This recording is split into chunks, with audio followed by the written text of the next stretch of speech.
Assalamualaikum warahmatullahi wabarakatuh. Selamat datang pada channel ini, channel Lola Susanti. Nah, tak terasa kita telah memasuki bulan Juni, artinya sebentar lagi kita akan memulai tahun ajaran baru. Baik, pada pembahasan kali ini saya ingin membahas terkait salah satu topik perkuliahan, yaitu perkuliahan S2. Nah, barangkali di antara kalian ada yang sedang kebingungan, yang sedang ragu, dan sedang menentukan pilihan. Sebaiknya nanti setelah S1 langsung lanjut S2 atau bagaimana? Jadi semoga video kali ini membantu kalian untuk mendapatkan gambaran terkait S2 sehingga kalian dapat menentukan pilihan terbaik untuk selanjutnya. Nah, di samping akan melakukan pembahasan terkait bagaimana perkuliahan S2, saya juga ingin berbagi tips ya. Gimana sih nanti kalau kalian ingin memulai S2? Di samping pembahasan dari saya juga meminta pembahasan dari teman-teman saya yang telah melewati S2, sehingga pada topik ini kalian mendapatkan pembahasan dari beberapa pihak ya. Jadi sekalian mendapatkan pembahasan dari beberapa titik juga. Baik, langsung saja bagaimana perkuliahan S2 itu.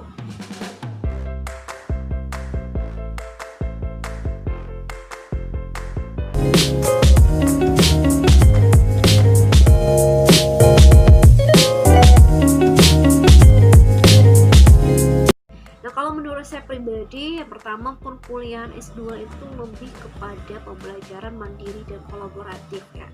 Jadi dosen lebih mengarahkan mahasiswa kepada pembelajaran yang mandiri dan kolaboratif. Dan biasanya ini mungkin pada saat S1 sudah terjadi, tetapi pada S2 itu lebih dominan. Artinya lebih banyak pertemuan itu dilakukan secara pembelajaran mandiri dan pembelajaran kolaboratif. Nah, biasanya pada mata kuliah S2, pada pertemuan pertama, layaknya pada mata kuliah S1, tentu secara biasa kita akan membahas terkait bagaimana mata kuliah tersebut, gimana gambaran yang akan dipelajari, kemudian gimana manfaat mata kuliahnya ya. Kemudian langsung nih kalau pada S2 itu biasanya tuh langsung kepada pembagian, kalau bab ini nanti dibahas oleh siapa atau kelompok siapa begitu. Jadi langsung kepada pembagiannya, sehingga pada pertemuan selanjutnya itu dominannya nanti itu akan dibahas oleh mahasiswa. Jadi kita akan lebih banyak presentasi, baik itu presentasi kelompok dan presentasi mandiri. Mungkin akan lebih banyak kepada presentasi kelompok. Jadi karena tujuannya juga ingin membentuk mahasiswa yang memiliki kemampuan kolaboratif dan komunikasi ya. Ini sifatnya dosen pada S2 itu lebih memberikan konfirmasi dan penguatan terhadap apa yang telah kita sampaikan gitu ya. Nah, yang kedua menurut saya ya, perkuliahan S2 itu bedanya dari S1 itu ya. Pada perkuliahan S2 itu kita menggunakan sumber itu dominannya dari luar. Jadi sumber-sumber yang kita gunakan itu bahasa Inggris. Boleh nggak bahasa Indonesia? Boleh. Jadi kita bisa menggunakan dukungan dari bahasa Indonesia, tapi utamanya itu biasanya sumbernya dari luar. Barangkali memang pada S1 kita juga sudah menggunakan sumber dari luar, tapi pada S2 ini kita dominannya ya, jadi sumber utamanya itu memang sumber dari luar ya. Kita bisa mendapatkan sumber itu apakah diberikan oleh dosen atau kita mencarinya secara mandiri. Jadi nanti pada S2 itu kita lebih luas ya mencari sumber-sumber. Juga kita mungkin akan lebih mudah, jadi nanti akan banyak sebaran untuk mencari jurnal ini, alamatnya ini, kemudian kita bisa menggunakan ini begitu ya. Oke, untuk yang ketiga, menurut saya itu perkuliahan S3 itu lebih banyak ke paper ya. Gimana tuh maksudnya?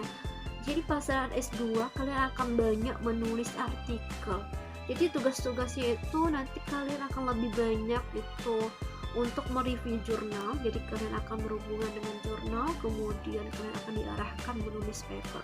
Bahkan ya, untuk syarat lulus pun di beberapa universitas itu syaratnya kalian sudah memiliki paper atau artikel yang diterbitkan jurnal yang sesuai kategori masing-masing universitas. Misalnya universitas saya itu misalnya syarat lulusnya itu kalian memiliki paper yang telah dipublikasikan pada jurnal atau proceeding yang terindeks Scopus atau jurnal yang terindeks Sinta 2 begitu ya. Mungkin bagi S1 ini masih awam ya jurnal Scopus atau apapun jurnal dengan Sinta. S1 S2 mungkin nanti akan saya bahas pada video selanjutnya. Ya, jadi memang menurut saya malah kemampuan yang membedakan S1 dan S2 itu adalah kemampuan dalam papernya menurut saya. Pada S1 mungkin kita minim sekali menulis paper ya. Jadi mungkin bagi kalian yang sudah memiliki kemampuan atau yang suka menulis itu mungkin membantu pada saat S2, karena nanti kita juga akan sering menulis ya. Jadi pada saat S2 itu juga akan sering adanya pelatihan, apakah itu pelatihan untuk menulis, pelatihan terkait jurnalnya sendiri. Jadi sebaiknya nanti kalian ikutin yang itu ya. Oke, yang selanjutnya yang keempat. Nah, pada perkuliahan S2 itu lebih banyak seminar ya. Jadi bukan maksudnya ini seminar, bukan seminar untuk lulus, tapi seminar di sini adalah seminar yang kita menjadi pemakalah ya. Pemakalah apakah itu di seminar internasional atau seminar nasional. Nah, seminar ini menjadi salah satu langkah kita untuk menerbitkan paper ya. Jadi pada seminar tersebut nanti kalian bisa menjadi dua. Yang pertama bisa menjadi peserta, jadi pendengar, atau menjadi pemakalah. Kalian mempresentasikan paper kalian, hasil riset kalian. Kemudian nanti dari seminar tersebut akan diseleksi paper mana saja, artikel mana saja yang berhak dan pantas untuk masuk kepada jurnal yang bekerja sama dengan seminar tersebut ya, begitu. Nah, oke, selanjutnya nomor berapa ya? Nomor 4 kayaknya. Oke, yang keempat menurut saya itu saat kita S2 kita lebih terlihat dewasa, kita lebih mandiri. Ya, di samping kita mandiri, kita akan lebih berani untuk bertanya. Mungkin pada saat S1, kalau bagi saya sendiri itu antara bukan rentang ya, apa istilahnya itu ya. Pada saat S1 itu bagi saya itu bagaimana komunikasi dengan dosen itu harus benar-benar dipikirkan. Artinya keberanian untuk komunikasi dengan dosen atau bertanya dengan dosen mungkin pada saat S2 itu lebih besar dibandingkan S1. Jadi kita tuh tidak terlalu banyak berpikir bagaimana maka sebenarnya saya bertanya apa tidak gitu ya. Mungkin tergantung pribadi masing-masing. Cuma kalau saya pribadi merasakan kalau saya sebagai S2 lebih berani bertanya, lebih tidak merasa takut kepada dosen. Jadi saya lihat dosen itu lebih terbuka begitu. Tapi itu mungkin tergantung kepada pribadi masing-masing ya.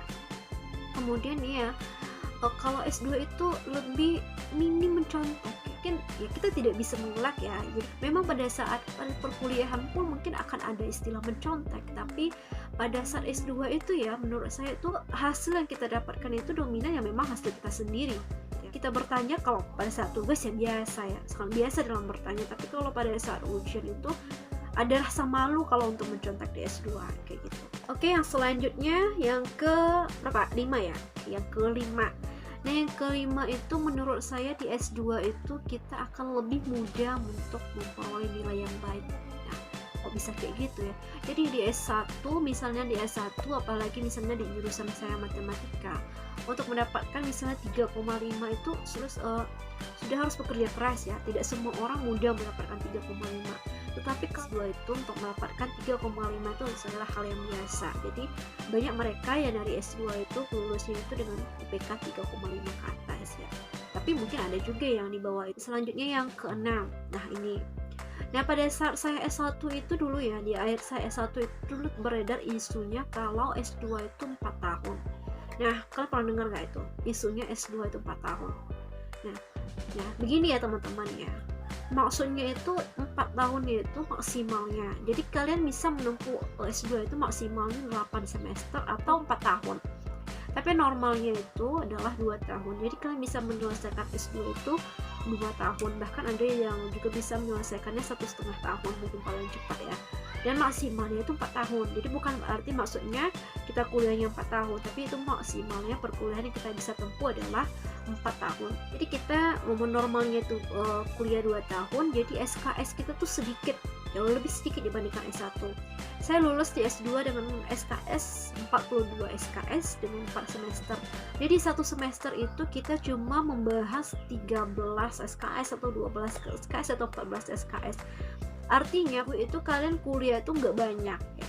Misalnya satu seminggu tuh cuma 4 hari. Dalam satu hari itu paling pertemuan satu mata kuliah atau 2 mata kuliah begitu ya.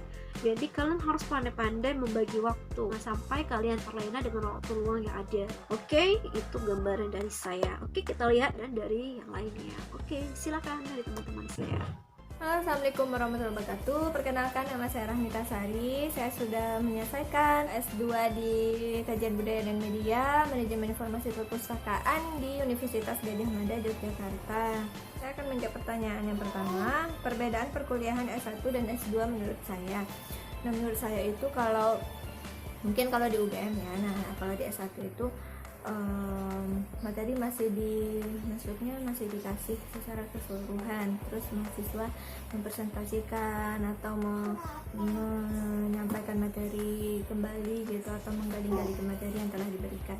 Nah, kalau S2 itu kebanyakan materinya itu tidak langsung diberikan, kita dituntut untuk berpikir secara kritis. Apalagi kan saya jurusannya kajian budaya dan media, jadi benar-benar dikaji dulu teori kontemporernya, terus teori-teori terbarukannya gimana, terus ya diskusinya lebih banyak menurut saya. Kalau untuk tugas juga, kalau S1 kan ya masih bisa kita cari di mana-mana gitu kan, di buku, di internet, dan di mana-mana. Kalau S2 itu benar-benar analisis, ada juga sih beberapa yang bisa dicari di beberapa sumber referensi, tapi kalau S2 itu menganalisis dan harus banyak baca jurnal. Nah, jurnal itu kebanyakan jurnal bahasa Inggris gitu. Nah, tapi bisa aja kok kalau mau berusaha. Assalamualaikum warahmatullahi wabarakatuh. Nama saya Wahyu Sri Mulyani dan saya lulusan dari Magister Ilmu Komputer Universitas Gadjah Mada. Nah, kalau ditanya perbedaan kuliah antara S1 dan S2 itu apa sih, Kak? Yang pertama yang jelas yaitu waktu. Untuk kuliah S1 itu membutuhkan waktu paling tidak 4 tahun ya, bisa juga kurang. Terus untuk S2 itu bisa 2 tahun atau bisa juga kurang. Biasanya ada yang 1,5 tahun seperti itu. Itu yang pertama, waktu. Kemudian yang kedua adalah materi yang dipelajari sangat beda banget. Kalau di S1 itu mengenal saja, sampai menyelesaikan lah setidaknya, karena saya di ilmu komputer itu misalnya kita mengenal beberapa metode untuk menyelesaikan masalah seperti itu, sampai menyelesaikan suatu masalah dengan metode tersebut. Nah, kalau di S2 itu tidak, jadi lebih intensif ke metode 1 itu dipelajari dalam-dalam sampai algoritmanya itu kurang sedalam-dalamnya seperti itu.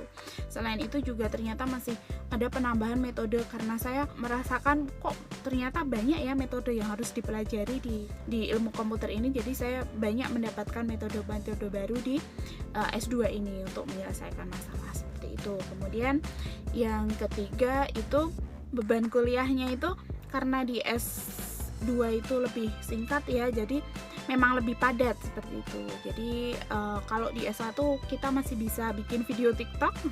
Kalau di S2 itu benar-benar padat karena hanya 2 tahun dan kita banyak SKS yang harus dikejar, banyak mata kuliah yang harus ditempuh seperti itu.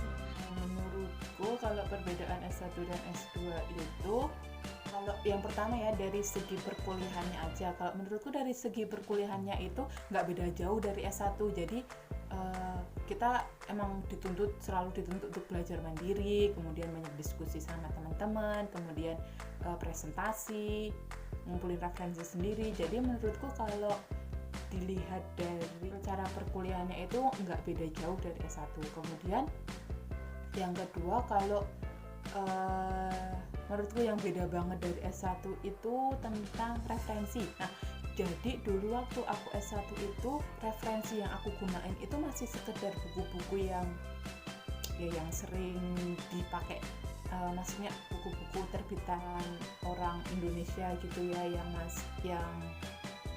pokoknya bukunya itu aja deh. Ternyata setelah aku S2 ini referensi itu penting banget. Jadi referensi yang dipakai itu kalau waktu kuliah S2 itu minimal itu ada berapa dalam kalau bikin satu tugas itu harus ada berapa jurnal internasional yang terindeks apa gitu, kalau enggak buku-buku penerbit dari luar gitu. Jadi referensi yang digunakan itu benar-benar referensi percaya gitu deh intinya. Pokoknya referensinya itu harus mendukung banget referensinya itu. Kemudian yang ketiga, karya ilmiah. Nah, di sini waktu kita S2 itu harus wajib banget dituntut buat bikin karya ilmiah yang terpublikasi. Nah, soalnya itu tuh menjadi salah satu syarat kalau kita mau lulus. Nah, di berbagai mata kuliah pun mereka dosen-dosen itu juga memberikan kayak kewajiban gitu deh, kamu harus nulis ini, harus nulis itu, harus publis di sini, harus publis di situ. walaupun nggak sampai publis tapi setidaknya kita bikin karya itu yang disubmit di mana walaupun nantinya nggak keterima gitu. Tapi kalau mau lulus itu tuh emang harus ada satu karya dari kita yang publikasi. Terus yang ketiga itu ikut conference. Nah dulu itu waktu S1 itu aku nggak pernah yang namanya ikut jadi pemakalah di conference apa gitu. Jadi dulu kalau conference ya udah cuma jadi ini pendengar setia aja. Tapi ternyata di sini waktu S2 itu kita harus sering-sering ikut conference. Kadang-kadang juga kalau nggak berhasil tembus jurnal yang terindeks, jadi harus ikut jadi pemakalah di conference gitu, biar nanti karya ilmiah kita bisa terpublish di conference itu. Jadi itu conference yang bikin aku kaget banget sama waktu S1 dulu, karena sih menurutku perbedaan yang signifikan. Mungkin buat kalian yang udah terbiasa nulis karya ilmiah terus biasa publish di sini, kalau S2 lanjut S2 nggak bakal kaget sih. Menurut saudara, apa perbedaan perkuliahan S1 dan S2? Terima kasih. Sekedar sharing saja, jadi untuk perkuliahan S1 dan S2 itu ya memang sangat berbeda jauh. Jadi ketika kita kuliah S1 memang kita banyak diarahkan, kita banyak dibimbing oleh dosen pembimbing kita banyak istilahnya kita benar-benar dibantu, difasilitasi oleh dosen kita ketika kuliah S1. Sedangkan kuliah S2 itu kita sudah dituntut untuk benar-benar mandiri. Bagaimana kita mempersiapkan perkuliahan, bagaimana kita merencanakan penelitian, bagaimana kita istilahnya membuat planning ke depan, bagaimana kita bisa lulus tepat waktu dan sebagainya. Itu kita sudah harus mempersiapkannya secara mandiri. Terkait penelitian terutama, jadi kita memang selain mandiri, penelitian S2 itu juga lebih dalam. Jadi kita lebih menggali penelitian tersebut, tidak hanya di dasarnya saja. Jadi kalau kita S1 itu hanya sekedar mengetahui efeknya, kalau S2 kita sudah harus tahu kenapa kayak gitu. Jadi itu sudah sangat berbeda. Jadi yang pertama, kita ulangi lagi, yang pertama adalah kemandirian. Jadi kita sudah benar-benar mandiri, jangan mengharapkan bantuan dari dosen untuk segala aktivitas perkuliahan kita. Terus yang kedua adalah kedalaman ilmu yang tentunya lebih dalam daripada kita kuliah S1. Seperti itu. Hai, saya Fenty Ambaranti, lulusan S2 Pendidikan Matematika dari Universitas Negeri Yogyakarta. Jadi menurut pendapat saya, perbedaan S1 dan S2 itu, kalau di S2 kebanyakan referensinya menggunakan referensi dari luar negeri, menggunakan bahasa Inggris. Sedangkan kalau di S1 kebanyakan referensinya masih menggunakan bahasa Indonesia ya, dalam negeri. Kemudian yang kedua dari cara belajar, kalau di S2 itu mahasiswa sudah dituntut untuk mandiri. Jadi mahasiswa harus memahami suatu materi itu sendiri dengan berdiskusi dalam kelompok di dalam kelas.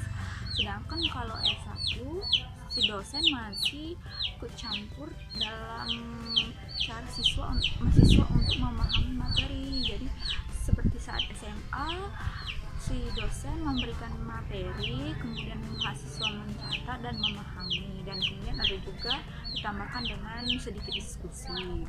Kemudian perbedaan yang ketiga adalah kalau di S2 itu kalian benar-benar dituntut untuk bisa produktif menulis karya ilmiah. Sedangkan kalau di S1 kalian di awal-awal memang tidak terlalu dituntut untuk bisa menulis karya ilmiah. Karya ilmiah kalian dituntut itu nanti ketika semester akhir. Tapi kalau di S2 di awal kalian masuk itu kalian sudah dituntut bisa menulis karya ilmiah dan mempublish karya ilmiah kalian itu. Gambaran perbedaan perkuliahan S1 dan S2 itu gimana? Menurut aku itu tidak begitu jauh ya perbedaannya, karena di sini kita sama-sama masuk kelas, sama-sama ada dosen yang datang, tergantung lagi jurusan apa. Misal contoh saya kan kebetulan di jurusan pendidikan, S1 dan S2 pun kita sama-sama mempelajari tentang seputar pendidikan ya, selain dari utamanya misalnya saya matematika. Jadi untuk perbedaan yang merinci itu tidak ada ya teman-teman. Jadi S1 sama S2 hampir sama, hanya saja ketika di S2 itu kita kayak lebih dituntut untuk penelitian. Jadi kita kayak buat suatu karya, buat suatu ide yang menjadi solusi masalah yang ada di dunia pendidikan itu sendiri. Bedanya sama S1 itu kayak kita diajarkan gimana nanti kita sebagai seorang guru kan, berarti kita diajarkan gimana memikirkan model-model pembelajaran gitu. Nah, kalau misalnya yang untuk S2 itu hampir sama, cuman di sini kita dituntut untuk meneliti lebih lanjut. Jadi kalau misalnya yang di S1 lebih ke teori, nah untuk S2 itu kita benar-benar harus terjun. Jadi kita emang harus cari tahu apakah metode pembelajaran ini nanti bisa menyelesaikan permasalahan ini. Jadi kita kayak disuruh meneliti. Jadi tujuannya itu untuk mencari solusi, tapi dengan benar-benar kita teliti gitu loh. Jadi di S2 lebih banyak penelitiannya teman-teman, dan kita itu kayak emang dikit-dikit kita harus buat artikel, buat penelitian, buat karya. Itu kalau di S2. Oke, baik, itulah gambaran dari yang lainnya dari teman-teman saya terkait bagaimana perkuliahan S2. Nah, bagaimana guys setelah kalian mendengar mana gambaran perkuliahan S2 yang saya jabarkan dan teman-teman saya jabarkan? Nah, semoga memberikan gambaran bagi kalian. Saya berharap kalian tidak melihat S2 ini sebagai sesuatu yang sulit dan sehingga menyurutkan kalian untuk S2, karena bukan itulah tujuan bagi kami dalam membuat video ini, melainkan memberikan gambaran bagi kalian terkait perkuliahan S2. Nah, menurut saya bila kalian memandang tersebut sebagai sesuatu yang sulit, karena memang saat ini memang bukan level kalian. Atau kalian saat ini sedang S1, tentunya kalian memandang S2 sekarang adalah lebih sulit ya. Tapi yakinlah ketika kalian menjalaninya, ketika kalian memutuskan untuk S2, maka saat itulah kalian akan mampu menyelesaikannya ya. Nah, sekarang kita membagi tips bagi siapa saja yang ingin melanjutkan S2. Nah, berbagi tips ini bukan berarti saya dan teman-teman saya sudah benar, tapi saya ingin memberikan tips bagaimana nanti kalau kalian S2 itu agar lebih sukses dan lancar dalam S2-nya.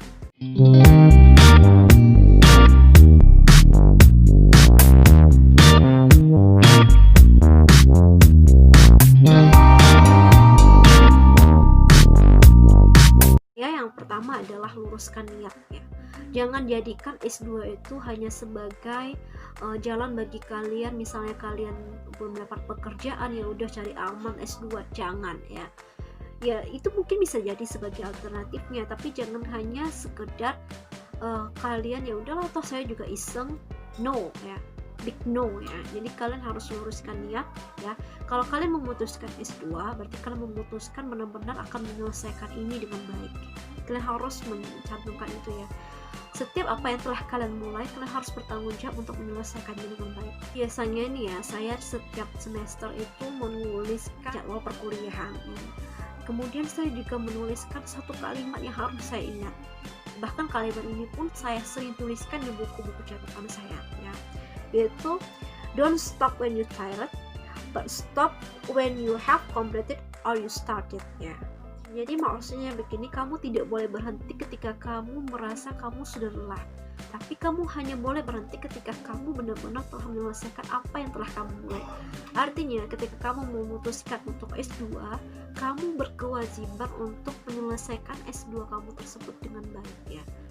Jangan sampai nanti kalian di tengah jalan berhenti dan menghilang, jangan karena jadi kalau kalian telah memulai S2, kalian berkewajiban untuk menyelesaikan hingga akhir. Tips yang kedua ya, tips yang kedua dari saya adalah kalian harus punya target ya. Setiap semester kalian harus punya target ya, karena hidup tanpa target itu seperti hidup tanpa arah ya. Jadi kalian harus punya target, baik itu terkait berapa IPK-nya atau berapa seminar yang harus kalian ikuti, berapa jurnal yang harus kalian dapatkan untuk S2. Jadi kalau saya pribadi itu memang saya punya target. Nah, tips yang ketiga dari saya, jangan hanya sekedar memenuhi syarat. Artinya kalian baik itu tugas ataupun seminar ataupun paper ataupun APK apapun itu, jangan hanya sekedar memenuhi syarat. Misalnya toh saya udah ngerjakan, ya udah. Tapi usahakan kalian memang mengerjakannya tuh dengan maksimal ya, jangan hanya memenuhi syarat. Apapun yang kalian kerjakan, baik itu tugas atau paper ataupun hal yang kalian kerjakan, itu jangan hanya sekedar memenuhi syarat, tapi kerjakanlah secara maksimal. Oke, tips terakhir dari saya, kalian kalau S2 harus rajin-rajin ikut seminar ya, jangan tunggu semester akhir. Saya sudah sampaikan bahwa di S2 itu salah satu syarat lulusnya itu kan harus memiliki artikel yang dipublikasikan di jurnal tertentu ya. Untuk mendapatkan ini biasanya tuh salah satu langkahnya yaitu kalian ikut seminar. Jadi saran saya, kalian ikutlah seminar, jangan hanya satu seminar, karena nggak tahu nih ya, nggak tahu apakah di seminar satu yang kalian ikuti ini kalian memenuhi syarat nggak, lulus seleksi nggak paper kalian tersebut, kayak gitu ya.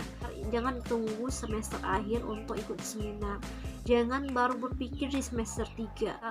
Kalian harus tahu, untuk publikasi jurnal itu butuh waktu yang tidak sebentar, bahkan kalian harus menunggu 1 tahun.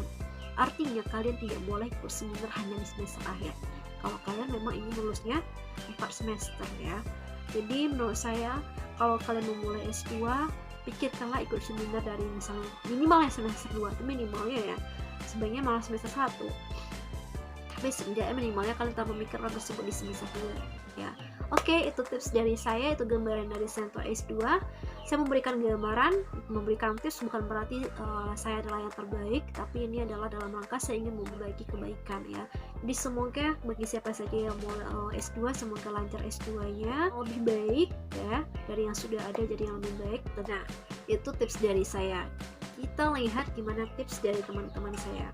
Ini dia tips yang baru memulai S2 biar lancar dan sukses. Ya, tipsnya ikutin aja sih alurnya, tapi jangan terlena ya teman-teman. Jadi S2 ini emang kita kayak lebih dikasih waktu kelonggaran karena jumlah SKS-nya tidak terlalu banyak. Jadi kalau di S1 itu satu semesternya itu kita bisa sampai 24 SKS ya kan teman-teman. Nah, kalau misalnya di S2 itu kita kadang cuman 16 SKS, itu bisa selisih 7 atau 5 sampai 7 SKS dari S1. Dipikir dengan jumlah SKS yang sedikit kita bakal punya waktu yang lebih banyak. Ternyata tidak teman-teman. Di S2 pun dengan jumlah SKS yang hanya 16 pun kita tuh kalau terlalu terlena itu kita bisa ketinggalan. Maksudnya itu kita dituntut lebih mandiri teman-teman. Di sini emang banyak kalau tugas ya sama ya. Tugas tuh sama tergantung dosennya. Tapi di sini walaupun 16 SKS, kita tetap kayak gak punya waktu gitu loh teman-teman. Soalnya juga kita harus banyak melakukan penelitian di luar jam kampus. Mungkin itu ya. Buat teman-teman yang baru masuk S2, semangat, tetap berkarya. Seberusaha mungkin banyak-banyak baca artikel, banyak-banyak lihat kondisi saat ini, sehingga banyak menciptakan inovasi untuk dijadikan penelitian-penelitian itu. Karena intinya kalau untuk S2 itu menurut aku pribadi itu memperbanyak penelitian-penelitian atau sebuah karya ciptaan ya teman-teman. Semangat untuk kuliah S2-nya. Tips lancar dan sukses dalam perkuliahan S2. Ya, mungkin menyangkut pertanyaan pertama tadi juga. Jadi intinya kita di S2 itu kan separuh semester adalah teori dan separuh semesternya adalah penelitian. Jadi kalau bisa dibilang sebenarnya porsi paling banyak adalah porsi untuk penelitian. Karena apa? Ketika di teori kita sudah harus dituntut untuk berpikir ke semester selanjutnya. Apa sih yang nantinya akan kita teliti? Jadi mulai dari semester 1, apalagi semester 2, kita sudah harus mempersiapkan segala proposal dan lain sebagainya, sudah harus kita inisiatif untuk datang ke dosen yang mungkin kita dosen ini kayaknya cocok menjadi pembimbing saya. Nah, silakan didatangi, silakan didiskusikan. Jadi kita berinisiatif sendiri. Kita mau penelitian apa harus sudah dipersiapkan. Terus ada target-target. Jadi misalnya, semester 2 saya sudah harus punya judul, semester 3 saya harus sudah seminar proposal, semester 4 saya sudah harus sidang, seperti itu. Jadi jangan terlalu ikut arus sama teman-teman yang lain, karena masing-masing orang kalau sudah S2 itu dia bergantung pada dirinya masing-masing. Siapa yang rajin, siapa yang tekun, siapa yang sungguh-sungguh, dialah yang nanti mampu untuk lulus tepat waktu. Dan mungkin itu aja.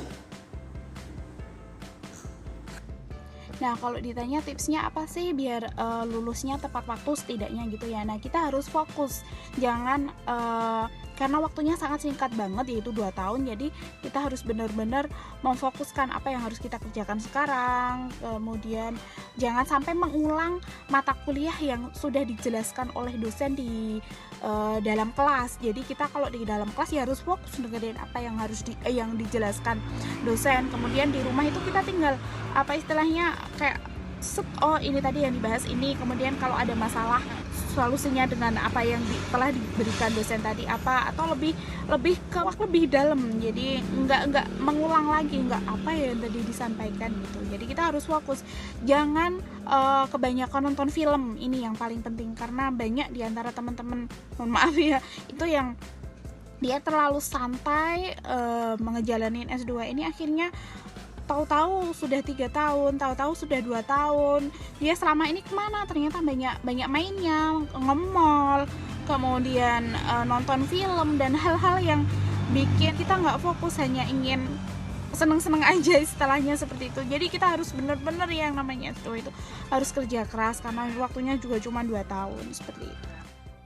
Tips lulus lancar dan sukses dalam perkuliahan S2, sebenarnya nggak lancar-lancar juga sih, karena pasti setiap orang punya tantangannya kan. Nah kalau dari saya itu ya kalau nggak sakit saya nggak nge-skip kuliah gitu, karena kan kalau ke-skip itu materinya jadi terpotong dan bingung gitu, kebingungan dalam menjawab ya atau tugas-tugas. Nah yang kedua, nah kalau S1 kan sering titip absen, kalau S2 jangan titip absen. Terus sungguh-sungguh bikin tugas, oh ya tugasnya tuh harus sungguh-sungguh bikinnya. Kalau tugasnya udah kita laksanakan dengan semaksimal mungkin, nanti bisa kita kembangkan jadi sebuah paper seperti itu. Ketiga itu tipsnya, kita harus sudah memikirkan penelitian kita dari awal masuk perkuliahan. Penelitian untuk tesisnya harus sudah dipikirkan, sebaiknya meneliti tentang apa, jadi pas di akhir kita sudah tahu arahnya mau kemana gitu. Oke, sekian tips dari saya, terima kasih. Assalamualaikum warahmatullahi wabarakatuh. Baik, itulah tips dari saya dan teman-teman saya terkait perkuliahan S2. Semoga memberikan gambaran dan manfaat bagi kalian. Bagi siapa saja yang ingin melanjutkan S2, semoga sukses dan selamat memulai. Kami yakin pasti kamu mampu menjadi generasi yang lebih baik dari kami. Oke, salam sukses dari kami. Terima kasih juga kepada teman-teman saya. Terima kasih kepada Mbak Rahmi, terima kasih kepada Mbak Wahyu, terima kasih kepada Mas Teguh, terima kasih kepada Mbak Septi, terima kasih kepada Mbak Frenti, dan terima kasih kepada Mbak Widuri telah mengikut berpartisipasi pada video kali ini. Dan tentunya terima kasih kepada penonton. Semoga video kali ini bermanfaat dan sampai jumpa pada video selanjutnya.